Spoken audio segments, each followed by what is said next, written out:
Asthma is a lung disease that affects approximately 7 million children in America. It is the most common chronic disease in children and the most common reason children miss school. Asthma causes your airways to become inflamed, making it hard to breathe. There is no cure for asthma, but it can be managed with proper prevention and treatment. Some common symptoms of asthma can include coughing, wheezing, chest tightness, and shortness of breath. The best way to prevent an asthma episode or attack is to follow your treatment plan. Learn your triggers and avoid them. Take your allergy and asthma medicines when you should. Use your quick-acting medicine as soon as you start to notice symptoms.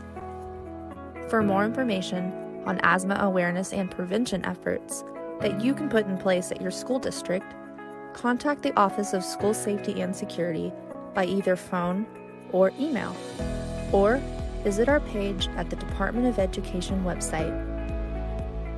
Good afternoon. My name is Steve Lynch with the State Department of Education, Office of Safety and Security.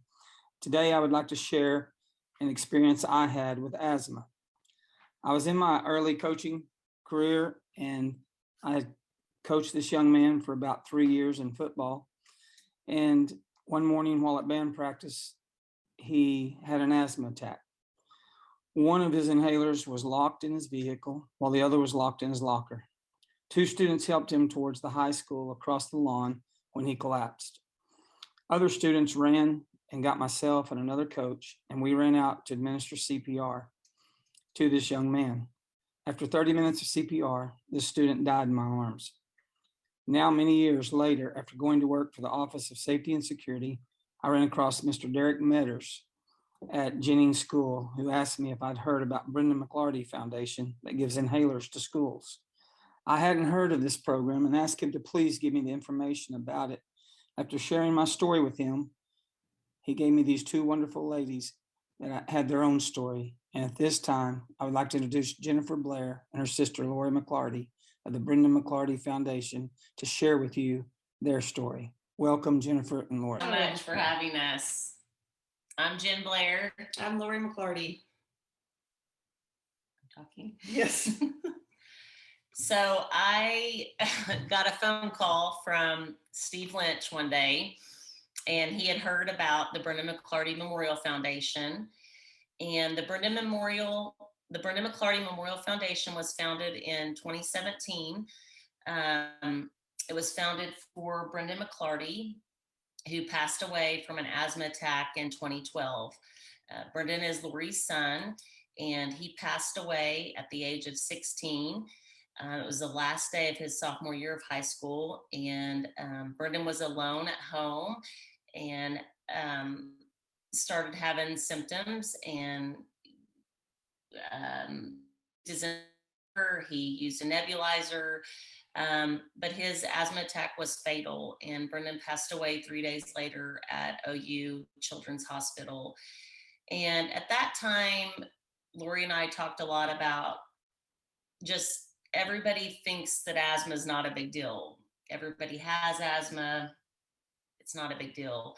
And our goal at that point and our desire was for people to understand that asthma is a serious disease and it can be fatal. And so we were super proud to create this foundation and started out kind of in a small way, sort of figuring out what we were going to do.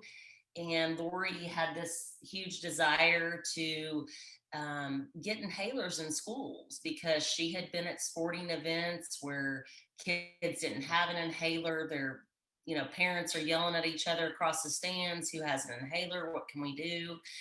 And so we started to do some research and found out that, in fact, there were 12 or 13 other states that had implemented a law that allows schools to stock a centrally located albuterol inhaler in the event that a child goes into respiratory distress. So we reached out to the Allergy and Asthma Network, a national organization, the largest organization that does anything related to asthma. And we reached out to them, and they kind of guided us on what to do. And we were able to advocate for a bill, Senate Bill 381, and Governor Stitt in April of 2019 signed uh, Senate Bill 381, Brennan's bill, which does allow schools to stock a centrally located inhaler. And so we have kind of taken that project on. We fundraise to be able to provide the inhalers and the disposable spacers to the schools. We have a volunteer physician who goes out to the schools and provides the education, shows how to properly administer an inhaler with the disposable spacer. And at this point, we have implemented in 11 districts across the state. We've provided over 150 inhalers and over 3,000 disposable spacers to protect kids in the state of Oklahoma who have asthma. Who could be affected by asthma? I mean, 1 in 10 children have a diagnosis of asthma. So, I mean, it can affect anyone. Um, and while they're at school, they may be children who haven't officially been diagnosed with asthma. However, if a child goes into respiratory distress, they are able to use our inhaler, whether they have a diagnosis of asthma or not. And that's something that the physician who goes out and does the training speaks on the symptoms. And when a kid's lips are blue or they can't breathe and they can't talk, some of the symptoms that are related to respiratory distress. Is a prescription required for students to use the donated inhalers? The answer to that is no. We have a licensed physician that provides a standing order to the district that any child that goes into respiratory distress can use our inhalers. What documentation is required from the school? So a couple of things as far as the documentation. So our volunteer physician does go out to the school districts and provides the necessary training. The bill does require that 2 individuals per school site are trained on how to use the inhaler. So that information does need to be documented. What 2 individuals per school site have received that training. And then the other piece of the documentation is if the inhaler is used, then there is a documentation form that also needs to be submitted so we can track that information. What types of training supports are provided? So we have a volunteer physician and Brennan's dad. They go out on site and do the training. It's kind of a hands-on training, how to use an inhaler, how to use a disposable spacer, what to do in the event that you have a student that's experiencing respiratory distress, when to call 911, how many puffs of the inhaler to give. All of that is covered in the training that we provide. And as a side note, we also do provide virtual training. So if you feel like your school doesn't have time for on-hands training, we do have virtual training that we can provide that we can get inhalers in your schools for that as well. 30 to 45 minutes, depending on question and answers, but it's very straightforward. It's a PowerPoint presentation. It's very straightforward. What school staff are recommended to receive the training? It's been a little bit different because the bill does state that it's just 2 individuals per site. So we have actually left that up to the districts of how they want to proceed with that. We have had some districts that have had their entire staff. I mean, from teachers to custodians to nurses, whoever is employed by them, they've had them attend our training. We've had several districts that just said, we're going to do nurses. They're fortunate that they have school nurses. And then we've had some districts that have said, okay, you require 2 personnel. We're going to have, our secretaries and, whoever's in the office where that inhaler would be stocked. So we've left that up to the districts because the bill doesn't really specify as far as that. It's just 2 individuals per site. How would a school obtain replacement inhalers? So the shelf life of the inhalers is approximately 18 months. So right now we have 11 districts. So Lori and I are able to kind of manage that as far as replacements, expiration dates, and all of those kinds of things. We actually have just been replacing inhalers for some of our first districts that implemented in 2020.